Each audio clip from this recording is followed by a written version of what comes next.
একটা গোষ্ঠীর ওপরে এমন পরিমাণ অত্যাচারের স্কিম চালানো হয়েছে, এখানে মানুষকে খুন করে রেখে হত্যা করা হয়েছে। আমি এমন মানুষ দেখেছি সময় আমার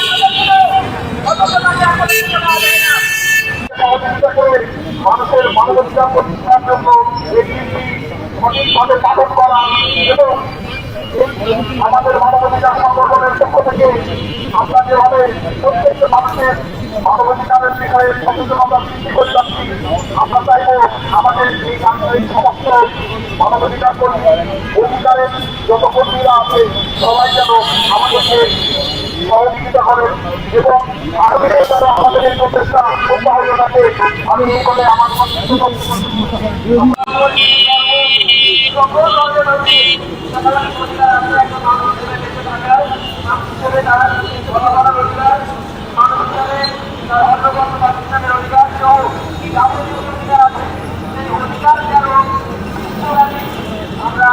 অক্ষুণ্ণ রাখতে পারি।